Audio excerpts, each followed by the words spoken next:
निकिता शर्मा और आज हम पढ़ रहे हैं 12th क्लास इंग्लिश लिटरेचर में poem on Shakespeare. On Shakespeare ये जो पोएम है वो जॉन मिल्टन के द्वारा लिखी गई है और मिल्टन ने इस पोएम को लिखा था 1630 में। ये जब पोएम लिखी गई थी, जब मिल्टन ने इस पोएम को लिखा था 1630 में, तो शेक्सपियर जब उनकी डेथ हो गई थी। आप सबको पता है कि शेक्सपियर है वो बहुत ही ज्यादा फेमस और बहुत ही अच्छे जो है पोएट हम बोल सकते हैं, बहुत अच्छे पोएट रहे थे शेक्सपियर। तो उन शेक्सपियर के ऊपर, जिनको हम महान आत्मा भी बोल सकते हैं, तो उनके ऊपर इस पोएम को लिखा गया है। मिल्टन ने एक तरीके से अपनी श्रद्धांजलि जो है वो शेक्सपियर के लिए व्यक्त इन शब्दों के माध्यम से उन्होंने करी है। तो बहुत ही ध्यान से इस पोएम को पढ़ना है। ये वेरी वेरी इंपॉर्टेंट पोएम के अंदर आती है। जॉन मिल्टन ने इसको लिखा है 1630 में ऑन शेक्सपियर के ऊपर। तो देखो, what needs my Shakespeare for his honour bones, the labour on an age in pile stones, और that his hallowed relics should be hid under a star pointing pyramid. और आगे देखो क्वेश्चन मार्क दिया हुआ है। तो यहाँ पे जो जॉन मिल्टन है वो क्वेश्चन पूछ रहे हैं, हम रीडर से, हम जो पढ़ने वाले हैं उनसे ये क्वेश्चन पूछ रहे हैं। क्या क्वेश्चन पूछ रहे हैं? देखो, what needs my Shakespeare for his honour bones, कि जो शेक्सपियर के जो ऑनर्स बोन है, मतलब जो सम्मानीय जो उनकी हड्डियां हैं, या फिर हम बोल सकते हैं कि शेक्सपियर का जो मृत शरीर है या उनकी जो डेड बॉडी है, उनका जो शव है, उनके लिए मेरी है वो क्या आवश्यकता है कि शेक्सपियर के लिए मुझे क्या करना चाहिए। मुझे जो शेक्सपियर है जिससे कि मैं उनको सच्ची श्रद्धांजलि मैं उनको दे सकूं उनकी मृत्यु पे, उनके शव के ऊपर, तो मैं क्या करूं, ऐसा मेरी क्या आवश्यकता है, मुझे क्या करना चाहिए। तो आगे वो बोलते हैं the labour of an age in pile stone, कि द लेबर यहाँ पे देखो परिश्रम के लिए आया है। ऑफ एन एज है वो युगों के लिए आया है, युगों तक। तो उन्होंने बोला है कि शेक्सपियर ने जो युगों तक अपना जो परिश्रम किया है, जो उन्होंने लेबर किया है, जो उन्होंने मेहनत करी है, और मेहनत कौन सी करी है, उन्होंने जो लेख लिखे हैं, जो उनकी राइटिंग्स हैं, उनकी जो पोएम्स हैं, तो उन्होंने जो युगों तक जो उन्होंने अपनी रचनाएं करी हैं, तो क्या उन रचनाओं का मैं एक पाइल स्टोन बनाऊं, मतलब क्या उनको एक ढेर बना करके, क्या उनका मैं एक मकबरा बनाऊं, उनको एक यादगार स्तंभ के रूप में मैं उनको रखूं। तो ये अपनी तरफ से बोल रहे हैं कि क्या मैं ऐसा क्या करूं कि शेक्सपियर के लिए मैं सच्ची श्रद्धांजलि उनको दे सकूं। क्या उन्होंने जो युगों तक, मतलब कई वर्षों तक उन्होंने जो रचनाएं लिखी है, अपनी प्रसिद्ध जो कृतियां हैं उनकी, जो उनकी कविताएं हैं, जो उनकी पोएम्स है, क्या उन रचनाओं का क्या मैं एक ढेर बनाऊं और उन ढेर बना करके उनका एक स्टोन बनाऊं, उनका एक स्तंभ बनाऊं। और that his hallowed relics should be hid, that his hallowed relics. तो देखो, रेलिक है वो उन अवशेषों के लिए आया है कि जो हैलोड, मतलब जो उनके हैलोड मतलब जो पवित्र उनके जो रेलिक्स है, जो पवित्र उनके जो अवशेष हैं, शुड बी हिड, क्या उनको छिपा दिया जाना चाहिए। हिड यहाँ पे मतलब छुपाने के लिए आया है, हाइड की सेकंड फॉर्म है, थर्ड फॉर्म। तो बी के साथ में थर्ड फॉर्म होती है। तो ये बोलते हैं कि that his hallowed relics should be hid, क्या उनके जो पवित्र जो उनके रेलिक्स हैं, जो पवित्र उनके अवशेष है, क्या उनको छुपा देना चाहिए अंडर ए स्टार ये पॉइंटिंग पिरामिड। स्टार ये पॉइंटिंग, देखो प्राचीन काल में जब पोएम वगैरह लिखा करते थे, जब मिल्टन का युग हम बोल सकते हैं, मध्य युग का हम टाइम बोल सकते हैं, उस टाइम में हर जगह ये जो वाई वर्ड है वो एक प्रीफिक्स के रूप में यूज में लिया जाता था। मतलब कोई भी स्पेलिंग है, कोई भी चीज हम लिखते हैं, तो ये जो वाई है वो वहां पे एक प्रीफिक्स के रूप में यूज में लिया जाता था जगह जगह। तो ये जो वाई है वो इसलिए आया है, नहीं तो पॉइंटिंग है, ये मैन स्पेलिंग इसकी पॉइंटिंग है। आगे जाते जाते ये जो प्रीफिक्स है इसको काम में लेना बंद कर दिया गया। तो इसने बोला है कि अंडर ए स्टार ये पॉइंटिंग पिरामिड, की क्या स्टार ये पॉइंटिंग मतलब स्टार से, तारों से आच्छादित जो एक पिरामिड है, मतलब स्टारों से या जो सितारे हैं, स्टार मीन जो सितारे हैं, तो उन सितारों के हिसाब से, मतलब सितारों का आकार देके, इस टाइप से सितारों का जैसा आकार होता है, जैसे उनकी आकृति होती है, तो ये बोलते हैं कि सितारों के या स्टार के आकार का एक पिरामिड बनाकर उस पिरामिड के अंडर में, मतलब उस पिरामिड के अंतर्गत क्या उन पवित्र अवशेषों को छुपा देना चाहिए। मतलब एक पिरामिड बना करके और उनके जो महान ग्रंथ है या इनकी जितनी भी अच्छी अच्छी जो इनकी जो चीजें हैं तो क्या उनको हम एक स्टार के रूप में एक उनका आकार बना करके उस आकार का पिरामिड बना लें और उस पिरामिड के अंतर्गत हम उनकी जितने भी पवित्र जो अवशेष है क्या उनको हम छुपा दें। पवित्र अवशेष उनके बोन्स भी हो सकते हैं शेक्सपियर के, तो जहां पे दफनाया जाता है वहां पे एक मकबरा टाइप बना दिया जाता है उसकी याद में। तो बोलते हैं क्या ऐसा हमें कर देना चाहिए। तो एक टाइप से जो मिल्टन है वो बोलते हैं कि हमें ऐसा कुछ भी करने की आवश्यकता नहीं है, क्योंकि शेक्सपियर ने इतने अच्छे अच्छे काम किए हैं, इतनी अच्छी अच्छी उनकी कृतियां हैं कि जो भी उनको पढ़ने वाले हैं, जो भी उनके रीडर्स हैं, मतलब हम भी उसके अंदर शामिल होते हैं। हमने भी शेक्सपियर के पोएम्स पढ़ी है,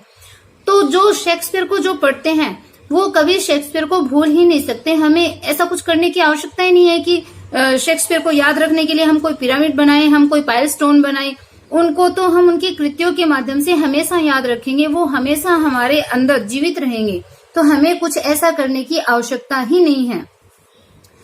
तो ऐसा मिल्टन है वो बोलते हैं, dear son of memory, great heir of fame, what needest thou such weak witness of thy name? Thou in a wonder and astonishment hast built thyself a livelong monument. तो dear son of memory, यहाँ पे देखो Milton ने क्या बताया है। यहाँ पे मिल्टन ने शेक्सपियर को बताया है यादों का एक प्रिय पुत्र, मतलब जो हमेशा अपनी मेमोरी में रहने वाला है, जो हमेशा अपनी यादों में रहने वाला है। तो मिल्टन ने जो शेक्सपियर है उनको बताया है कि वो यादों के प्रिय पुत्र हैं, और जो फेम है मतलब जो प्रसिद्धि है उसके महान ये हेयर है, मतलब उत्तराधिकारी है, वारिस हैं। प्रसिद्धि के ये उत्तराधिकारी है, मतलब युगों युगों तक इनकी प्रसिद्धि जो है और इनका जो नाम है वो हमेशा चलने वाला है। तो शेक्सपियर कौन है? एक तो यादों के प्रिय पुत्र हैं और एक प्रसिद्धि के फेम के उत्तराधिकारी है, महान उत्तराधिकारी ऐसा उनको संबोधित किया जाता है। What needest thou such weak witness of thy name? तो देखो यहाँ पे वो क्वेश्चन, फिर से क्वेश्चन पूछते हैं मिल्टन कि जो वीक विटनेस है, मतलब जो कमजोर गवाह है कमजोर गवाह यहाँ पे वीक विटनेस किनको बोला है? जो मोन्यूमेंट वगैरह है, जो पाइल स्टोन वगैरह है, मतलब जो मकबरे बनाए जाते हैं, जो पिरामिड बनाए जाते हैं। तो इसमें बोलते हैं कि जो वीक विटनेस है, मतलब जो एकदम कमजोर जो गवाह है या कमजोर जो स्तंभ वगैरह हैं, जो आपको याद रखने के लिए जो हम बनाने की बात कर रहे हैं, तो उन वीक विटनेस की दाऊ यहाँ पे यू के लिए है, शेक्सपियर के लिए, कि तुम्हें कोई आवश्यकता ही नहीं है उन वीक विटनेस की और दाई नेम, मतलब तुम्हारे नाम को, तुम्हारी प्रसिद्धि को तुम्हें बनाए रखने के लिए, युगों युगों तक तुम्हें याद रखने के लिए उन वीक विटनेस की, उन पिरामिड्स वगैरह जितनी भी चीजें हैं, जो मोन्यूमेंट वगैरह हैं, उन सब की कोई भी आवश्यकता नहीं है। मतलब वो तो वो जो पिरामिड वगैरह जो होते हैं, पिरामिड है, मोन्यूमेंट है, या कोई पाइल स्टोन है, या कोई कब्र वगैरह कुछ बनाई जाती है, तो इन वीक विटनेस की तुम्हें कोई आवश्यकता नहीं है, क्योंकि तुम तो यादों के प्रिय पुत्र हो, तुम तो प्रसिद्धि के उत्तराधिकारी हो। तुम्हें इन वीक विटनेस की, तुम्हारे नाम को, तुम्हारी प्रसिद्धि को, इन वीक विटनेस की कोई भी आवश्यकता नहीं है। Thou in a wonder and astonishment has built thyself a livelong monument. तो देखो यू, ये जो दाऊ है वो यू के लिए आया है कि यू इन अ वंडर, तुम, मतलब जो शेक्सपियर है, कि शेक्सपियर आप हमारे वंडर, हमारे विस्मय के अंदर हो, हमारे वंडर में हो, आप हमारे एस्टोनिशमेंट में हो, आप हमारे आश्चर्य के अंदर हो, मतलब आप हमारे अंदर हो। हमारे अंदर जितने भी इमोशंस है, जो आदर का भाव है, आश्चर्य का है, विस्मय है, तो जितने भी हमारे अंदर इमोशंस है, आप उन सब के अंदर हो। Has build thyself a livelong monument, कि आपने क्या कर लिया है? बिल्ड, बना लिया है अपना एक livelong, मतलब हमेशा चलने वाला, एक अमर, एक यादगार जो मोन्यूमेंट है, जो स्तंभ है, उसका निर्माण आपने हमारे अंदर कर लिया है, हमारे मनोभाव में आपने कर लिया है। आप इतने प्रभावशाली हो, आपके कार्य इतने अच्छे हैं, इतनी मतलब मजबूती लिए हुए हैं कि उनको हम कभी भूल ही नहीं सकते हैं। तो आज बच्चा जो पढ़ता है, मतलब जो स्टडी करने वाला होता है, उन सब ने शेक्सपियर को पढ़ा है। हो सकता है उनकी सारी कृतियां नहीं पढ़ सकते, उनकी सारी रचनाएं हैं वो नहीं पढ़ी जा सकती, लेकिन कुछ हमने पढ़ी है। तो जो शेक्सपियर है उनके लिए बोलते हैं कि तुमने अपना जो लंबे समय तक चलने वाला अपना अमर जो मोन्यूमेंट है, जो स्तंभ है, जो यादगार स्तंभ है, उसको आपने बना लिया है। आप हमारे इमोशंस के अंदर आ गए हो, आप हमारे अंदर हो, तो आपको इन वीक विटनेस की कोई आवश्यकता नहीं है। For whilst to the shame of slow and wearing art, the easy numbers flow, and that each heart hath from the leaves of thy unvalued book those Delphic lines with deep impression took कि है for whilst to the shame of slow and wearing art।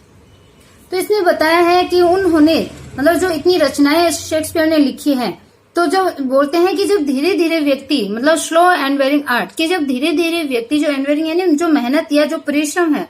तो धीरे धीरे ये जो परिश्रम करने का जो कार्य होता है, जब व्यक्ति इसके अंदर डूब जाता है तो व्यक्ति की जो रचनाएं हैं वो ऐसा लगता है कि वो रचनाएं हैं वो क्या कर लेती है, उसे समाहित कर लेती है। मतलब कोई व्यक्ति जब धीरे धीरे परिश्रम करता हुआ किसी कला के अंदर जाता है, कोई कार्य करता है, तो व्यक्ति उस कार्य के अंदर समाहित हो जाता है। तो इसमें बताया है कि जो शेक्सपियर को जो पढ़ने वाले जो लोग होते हैं, जब वो धीरे धीरे इसको पढ़ते हैं,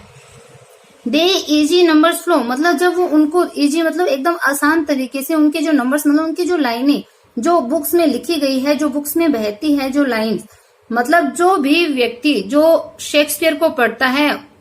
दैट ईच हार्ट मतलब वो उसे अपने हृदय के अंदर, प्रत्येक व्यक्ति जो होता है, ईच यहाँ पे प्रत्येक व्यक्ति के लिए आया है,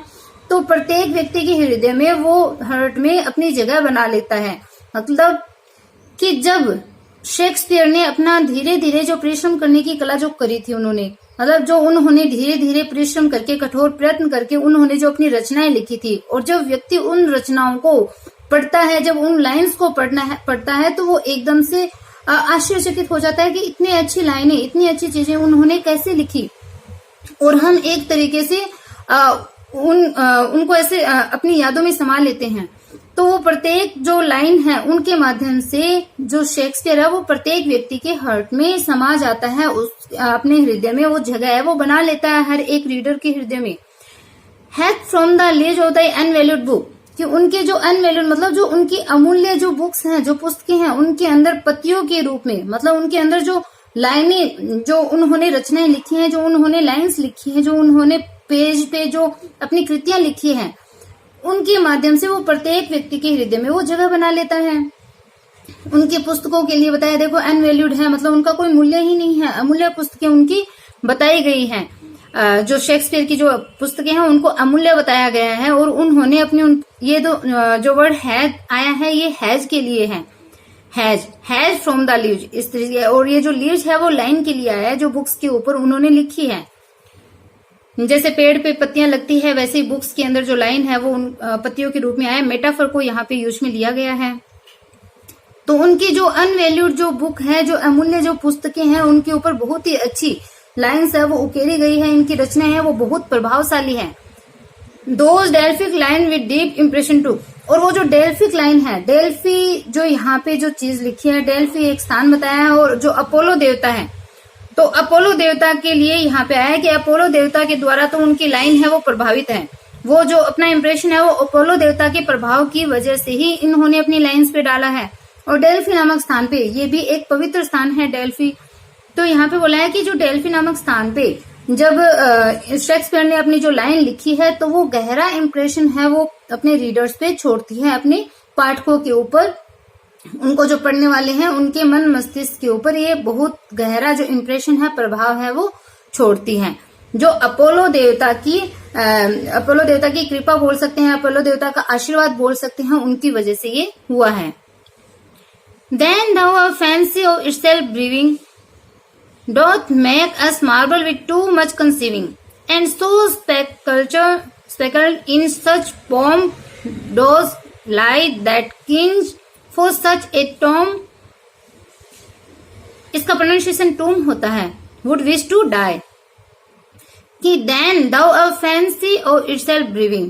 तो अपनी जो फैंसी यहाँ पे कल्पना के लिए आया है, तो इसमें बताया है कि जो मतलब जो कवि बोलते जो मिल्टन है वो बोलता है कि तुमने जो अपनी रचनाएं हैं, जो अपनी जो रचनाएं जो लिखी है, जो उन्होंने राइटिंग्स लिखी है, तो वो बहुत ही क्या है, बहुत ही मतलब हमें भाव विभोर करने वाली होती है, जो बहुत ही ज्यादा इम्प्रेशन हम पे डालने वाली होती है। तो इसमें बताया है कि उसके प्रभाव से मतलब जो हम पाठक हैं, जो हम रीडर्स हैं, उन रचनाओं के प्रभाव में जो मार्बल जो होते हैं, मार्बल मतलब जो संगमरमर जो होते हैं, उन संगमरमर की वजह से जो कंसीव होता है अपने अंदर, मतलब समा लेना, एक तरीके से कोई चीज जो है प्राप्त कर लेना, या नवीन जो विचार है वो अपने अंदर प्राप्त कर लेना, समा लेना, और जो ब्रीविंग होता है, ब्रीविंग का मतलब होता है शोकाकुल हो जाना। तो देखो, then the fancy of itself bereaving, कि हमारी जो फैंसी है, जो हमारी कल्पना है, वो एकदम ब्रीविंग मतलब शोकाकुल हो जाती है जब भी हम आपको पढ़ते हैं, या जब हम आपके जो मार्बल है, मतलब आपका जो संगमरमर की भांति जो आपके जो नवीन विचार हैं, मतलब कंसीविंग मतलब जो आपके अंदर जो विचार आते हैं, जब उन नवीन विचारों के अंदर जब हम खो जाते हैं, या फिर जब आपके जो विचार हैं टू मच कंसीविंग मतलब आपके जो अत्यधिक जो नवीन जो विचार है, जब हम ग्रहण करते हैं, उनको जब हम पढ़ते हैं, मार्बल की भांति, संगमरमर की भांति आपके जो नवीन विचार है, जब हम उनको पढ़ते हैं, तो हमारी जो कल्पना है, मतलब हमारे अंदर इतने विचार नहीं आते जितने नवीन विचार आपके अंदर आते हैं। तो हमारी जो फैंसी, हमारी जो कल्पना है, हमारे जो विचार है, वो एकदम ब्रीविंग हो जाते हैं, वो एकदम से ऐसे शोकाकुल हो जाते हैं कि हम ऐसे विचार है वो अपने अंदर क्यों नहीं ला पाते। जैसे विचार शेक्सपियर लाते हैं, जैसा वो लिखते हैं, हम ऐसा क्यों नहीं सोच पाते हैं। And so sepulchred in such pomp dost die, कि सो सेपल्चर्ड होता है, देखो एक समाधि या मकबरा जिसको टॉम जिसको बोलते हैं। तो सो सेपल्चर्ड इन सच पॉम्प यानी ठाट बाट से, एकदम शाही हम बोल सकते हैं। तो एकदम ठाट बाट वाला, एकदम तड़क भड़क शाही, कि जिस शाही रूप से, जिस तड़क भड़क के साथ में, जिस ठाट बाट के साथ में आपका जो सेपल्चर है, मतलब आपका जो मकबरा है, जिसके अंदर आप लाई मतलब जिसमें लेटे हुए हो, इतनी ठाट बाट से जिस मकबरे के अंदर आप लेटे हुए हो, that kings for such a tomb would wish to die, कि जो किंग्स वगैरह हैं, जो राजाएं हैं, जो राजा हैं, तो वो राजा भी क्या सोचते हैं कि ऐसा टॉम, ऐसा जो मकबरा है, ऐसा जो टॉम है, वो हमारे लिए भी बने, हम भी ऐसे ही टॉम में, ऐसे ही मकबरे में हम भी लेट जाएं। वो भी मरने की इच्छा है वो करने लग जाते हैं, जितने ठाट बाट से, जितने तड़क भड़क के साथ में, या जितने पॉम्प स्टाइल में, जितने शाही अंदाज में आप मकबरे के अंदर लेटे हुए हो, मतलब जितना हम शेक्सपियर को याद करते हैं, जितने मान सम्मान के साथ में, इज्जत के साथ में जैसे हम शेक्सपियर को याद करते हैं, उस प्रकार से जो राजा हैं किसी भी देश के, किसी भी राष्ट्र के, वहां के जब राजा हैं, वो उनकी भी यही विश होती है कि हम भी मर जाएं और हमारा जो टॉम है वो भी ऐसा ही, इस प्रकार का ही बने। और इसी प्रकार से राजा चाहते हैं कि वे भी अपना प्रभाव है वो लोगों के मन मस्तिष्क के ऊपर डाल सके, उनको भी ऐसे ही याद किया जाए, ऐसे ही शेक्सपियर की तरह वो अमर रहे। तो ये चीज है वो यहाँ पे इस पोएम के अंदर बताई गई है। तो मैं क्वेश्चन पूछ लेती हूँ आपको, मैंने बोला था कि मैं आपसे क्वेश्चन पूछूंगी। तो इसमें आपको बताना है कि जो सेकंड जो पैरा आया था, जो 4 लाइन का मतलब एक तरीके से पैरा हम बोल सकते हैं, क्वार्टरन इसको बोला जाता है। 4 लाइनों का जो स्टेंजा होता है, पैरा मतलब जो स्टेंजा होता है 4 लाइन्स का, उसको क्वार्टरन बोला जाता है। तो जो सेकंड जो क्वार्टरन आया था, या जो सेकंड स्टेंजा है, वहां पे शेक्सपियर को मिल्टन ने किस नाम से संबोधित किया है, इसमें संबोधन बताया गया था, मैंने आपको बहुत अच्छे से बताया था। तो वो ही आपको बताना है कि किस प्रकार से 4 लाइन का क्वार्टरन होता है, सेकंड क्वार्टरन के अंदर किस नाम से शेक्सपियर को मिल्टन ने संबोधित किया है, एड्रेस किया है। तो आई होप आपको जो पोएम है वो क्लियर हुई होगी, आपको पोएम समझ में आ रही होगी। अगर आपको वीडियो पसंद आ रहा है, पढ़ाया हुआ समझ आ रहा है, देन चैनल को लाइक सब्सक्राइब करना बिल्कुल भी ना भूलें। ज्यादा से ज्यादा अपने फ्रेंड के पास शेयर कीजिए। Okay, bye, have a nice day.